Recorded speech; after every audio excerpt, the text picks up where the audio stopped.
यहाँ हम जीवान नाम के एक आदमी को देखते हैं जिसे अपने सामने एक मगरमच्छ दिखाई देता है। वो तुरंत तीर की सहायता से उस मगरमच्छ को मार डालता है। जैसे ही जीवान उसकी तरफ बढ़ता है तो वो मगरमच्छ एक बार फिर जिंदा हो जाता है और जीवान पर हमला कर देता है। जीवान की किस्मत अच्छी थी कि उसी समय नमसान वहाँ आ जाता है और मगरमच्छ को पकड़कर उसका सर काट देता है। नमसान और जीवान दोनों ही बहुत अच्छे दोस्त हैं। ये दोनों अपना गुजारा करने के लिए मिलकर जानवरों का शिकार किया करते हैं और शिकार किए हुए जानवर का मांस ले जाकर पास ही की मार्केट में बेचा करते थे। बदले में लोग उन्हें पीने के लिए पानी और अन्य चीजें लाकर दिया करते थे। दोनों दोस्त मार्केट में उस मगरमच्छ का मांस बेच रहे होते हैं कि तभी केट नाम की एक लड़की खाने के बदले बहुत सारा सोना ऑफर करती है, मगर ये दोनों ही उसे लेने से मना कर देते हैं क्योंकि भूकंप के बाद सब कुछ तबाह हो चुका था, इसलिए अब किसी की कोई वैल्यू नहीं रह गई थी। मगर वो लेडी कहती है कि सब कुछ ठीक हो जाने के बाद इसे यूज कर लेना, जिस पर जीवान गुस्सा होकर कहता है कि ये कभी ठीक नहीं होगा। दरअसल वो लेडी नमसान पर लाइन मार रही थी, लेकिन नम उसे इग्नोर करते हुए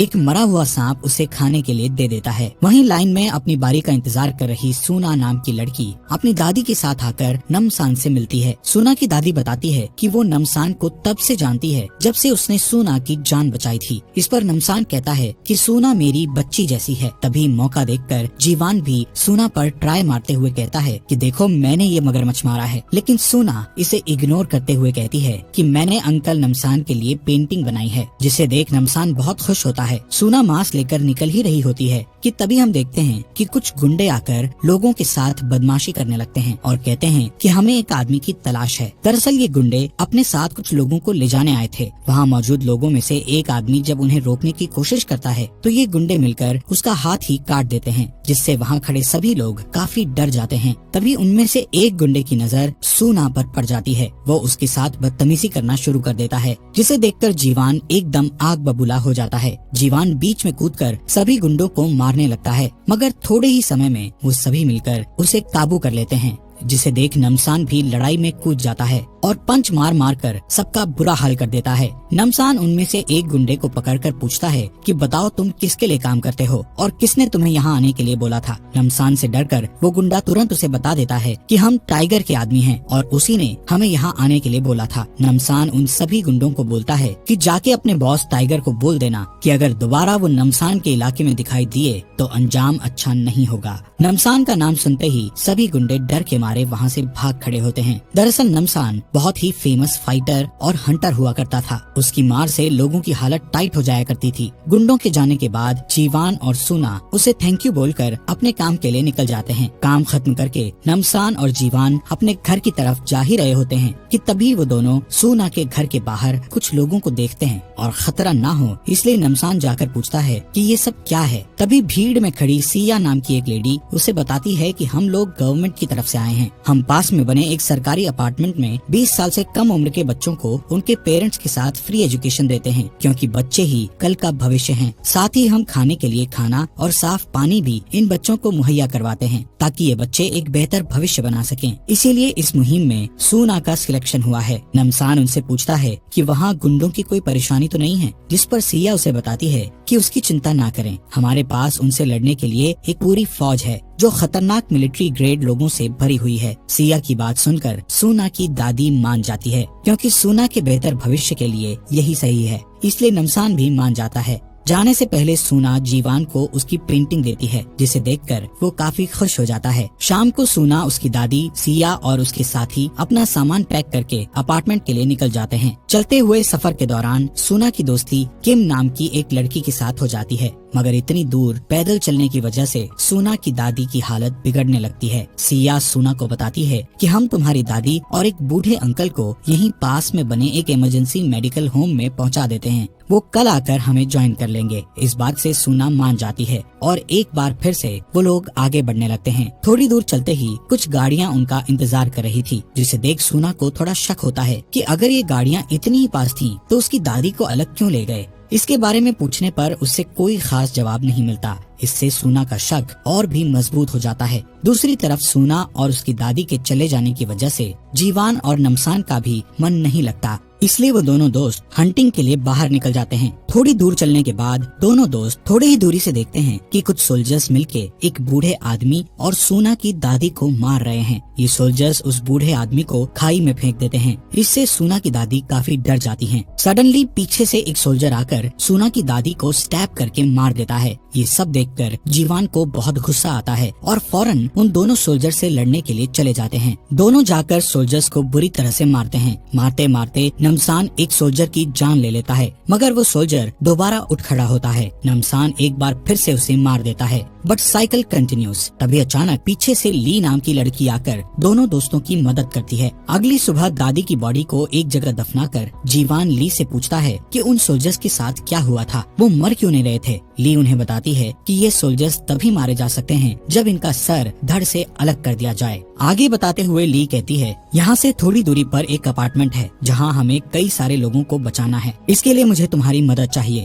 दरअसल वो एक एयरफोर्स ऑफिसर थी। भूकंप से बचे हुए सर्वाइवर्स को ढूंढते हुए उन्हें एक अपार्टमेंट मिला था जो पूरी तरह से सुरक्षित था और वहाँ फ्रेश वाटर का काफी अच्छा सोर्स भी उपलब्ध था। हमने उसे लोगों के रहने के लायक बनाया। उसी समय वहाँ डॉक्टर यांग भी आए थे। भूकंप से बचे हुए वो एकमात्र डॉक्टर थे, इसलिए मुझे लगा कि ये हमारे बहुत काम आएंगे। मगर मुश्किल तब बढ़ने लगी जब डॉक्टर के द्वारा अपने एक्सपेरिमेंट के लिए ले जाए गए 20 साल से कम उम्र के बच्चों का कुछ अता पता नहीं चल रहा था। जब मैंने इसके बारे में डॉक्टर यांग से पूछा तो वहाँ तुरंत 2 सैनिकों ने आकर मुझे घेर लिया और तभी अचानक उनमें से एक सोल्जर ने दूसरे सोल्जर पर गोली चला दी, जिससे वो तुरंत वहीं मर गया। लेकिन थोड़ी ही देर में वो सोल्जर दोबारा उठ खड़ा हुआ। ये सब देखकर मैं काफी डर गई। तब डॉक्टर ने मुझे बताया कि मैंने इन्हें ऐसा इंजेक्शन दिया है जिससे ये अमर हो जाएंगे और यही आने वाले कल का भविष्य है। मैं एक एक करके सबको अमर बना दूंगा। मैं भी उस भूकंप में मरने वाला था, मगर इसी एक्सपेरिमेंट की बदौलत ही मैं आज जिंदा हूँ। ली बहुत बुरी तरह से डॉक्टर यांग पर गुस्सा हो जाती है और उसका कॉलर पकड़कर उससे पूछती है कि बताओ वो बच्चे कहाँ हैं। डॉक्टर को बचाने के लिए पॉल ली पर फायर कर देता है, मगर गोली जाकर सीधे उसके कंधे पर लगती है।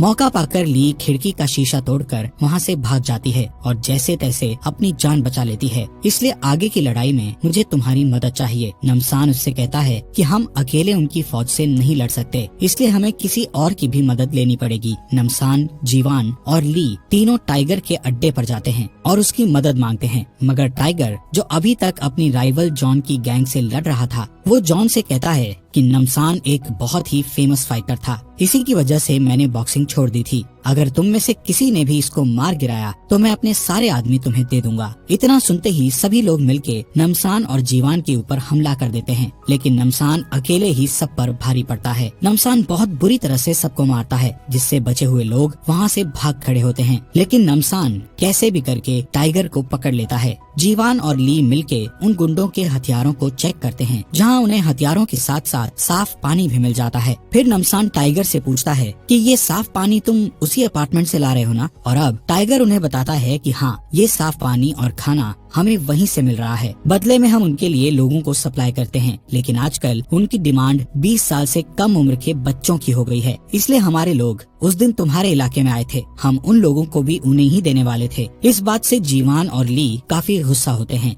मगर नम उन्हें रोक लेता है और जोर का पंच टाइगर को मारकर उसे बेहोश कर देता है। दूसरी तरफ अपार्टमेंट में सिया, सूना और बाकी बच्चों को क्लास की तरफ लेके जाती है। तब वहाँ किम के माता पिता पूछते हैं कि हम बच्चों से कब मिल सकते हैं। तब सिया उन्हें बताती है कि तुम पेरेंट टीचर मीटिंग में उनसे मिल सकते हो। इतना कहकर सभी युवाओं को 8th फ्लोर पर ले जाते हैं, जहां उनके रहने के लिए साफ कमरा, नल से आता हुआ साफ पानी, अच्छे भोजन, इन सब की व्यवस्था थी। मगर इन बच्चों के पेरेंट्स को इन लोगों ने नीचे बेसमेंट में काम करने के लिए रखा है, जहां ये लोग उन्हें हर वक्त मजदूरों की तरह काम करने के लिए फोर्स करते हैं। सिया डॉक्टर यांग को बताती है कि हमारे यहाँ किम और सूना नाम की 2 स्टूडेंट्स आई हैं, जो एक्सपेरिमेंट के लिए एकदम परफेक्ट हैं। डॉक्टर उनसे कहता है कि ठीक है कि दोनों लड़कियों का अच्छे से ख्याल रखो, साफ खाना और पानी उन्हें हर वक्त खिलाते पिलाते रहो। क्लास में सूना नोटिस करती है कि वहाँ प्रेजेंट सभी बच्चे बहुत ही अजीब तरह से उन्हें देख रहे थे और सभी बच्चों की गर्दन पर एक कट का निशान भी था। सूना सिया से पूछती है कि अगर आपके पास इतना ही साफ पानी है कि नहाने के लिए भी इस्तेमाल किया जा सकता है, तो हम इसे बाहर के लोगों के साथ क्यों नहीं बांट सकते। इस बात पर सिया कुछ नाराज हो जाती है और सूना को कुछ अजीब सा जवाब देती है, जिससे सूना बिल्कुल भी संतुष्ट नहीं होती। सिया बच्चों को पढ़ाना शुरू करती है, मगर सूना का ध्यान पढ़ाई में बिल्कुल भी नहीं लग रहा था। तभी वहाँ अचानक से क्लास में डॉक्टर यांग आकर कहते हैं कि बच्चे ही कल का भविष्य हैं, इसलिए उनके लिए अच्छा खाना और शुद्ध पानी बेहद आवश्यक है। ये खाना पानी खास आपके लिए प्योरीफाई करके तैयार किया जाता है। इतना कहते ही यांग के लोग बच्चों को खाना और पानी डिस्ट्रीब्यूट करने लगते हैं, मगर सूना को इन सब बातों पर शक होता है, इसलिए वो ना ही खाना खाती है और ना ही पानी पीती है। डॉक्टर यांग किम के पास आकर पूछते हैं कि क्या तुम मेरे एक्सपेरिमेंट में मेरी मदद करोगी, जिस पर किम उसे खुशी खुशी हाँ बोल देती है। डॉक्टर यांग पॉल नाम के एक सोल्जर को इंजेक्शन देते हैं, जिससे उसमें ऐसा वायरस चला जाता है जिसकी मदद से वो काफी लंबे समय तक बिना खाए पिए रह सकता है। जिज्ञासावश सूना भी रात को अपने कमरे से बाहर निकलकर डॉक्टर यांग के ऑफिस में चली जाती है। नीचे यांग किम के माता पिता से मिलता है, जहाँ किम के माता पिता उससे विनती करते हुए अपनी बेटी से मिलने को कहते हैं।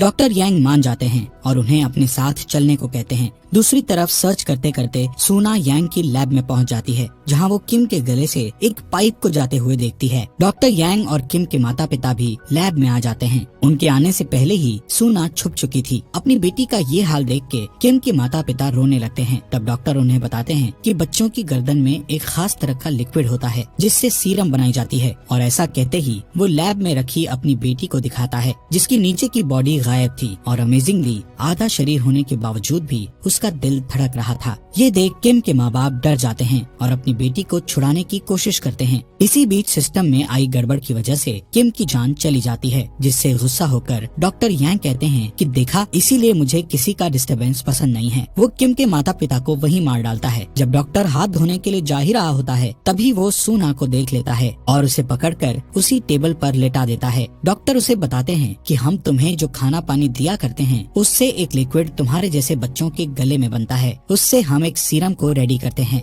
जिससे कोई भी व्यक्ति बिना खाए पिए काफी दिनों तक जिंदा और शक्तिशाली रह सकता है। इतना कहते ही वो सूना के गले पर कट लगा देता है। इधर नमसान अपने दोस्तों के साथ एक ट्रक को लेकर अपार्टमेंट में घुस जाता है और उसे नीचे उतरकर अपने सामने आने वाले सभी सोल्जर्स को शॉटगन से उड़ा देता है। ली की मदद से ये तीनों आगे बढ़ते हैं। आगे चलकर ली अपने दोस्तों को बुरे हाल में देखती है, इसलिए वो उनकी मदद करने का फैसला कर लेती है। लेकिन अब कुछ नहीं हो सकता था, क्योंकि डॉक्टर के एक्सपेरिमेंट फेलियर ने उन्हें ज़ॉम्बीज में बदल दिया था। इसलिए वो लोग सभी ज़ॉम्बीज को पकड़ पकड़ कर मारने लगते हैं, जिसमें नमसान की गोलियां खत्म हो जाती हैं। फिर वो एक तलवार लेकर बचे हुए ज़ॉम्बीज पर हमला कर देता है। थोड़ी ही देर में नमसान सभी ज़ॉम्बीज का सफाया कर देता है। दूसरी तरफ डॉक्टर यांग सूना की बॉडी से निकले फ्लूइड को अपने अंदर इंजेक्ट कर लेता है, मगर इससे ठीक होने की बजाय उसकी तबीयत और भी ज्यादा खराब हो जाती है, क्योंकि सूना ने कभी भी उस पानी की एक बूंद तक को नहीं पिया था। इस वजह से उसके फ्लूइड में कोई चेंज नहीं हुआ। इससे गुस्सा होकर डॉक्टर सूना को मारने ही वाला था कि तभी जीवान आकर उसे रुकने के लिए बोलता है, मगर इतने में ही उसके पीछे से एक सोल्जर आकर उस पर हमला कर देती है। जीवान और सूना दोनों बेहोश पड़े हुए थे। इसी मौके का फायदा उठाकर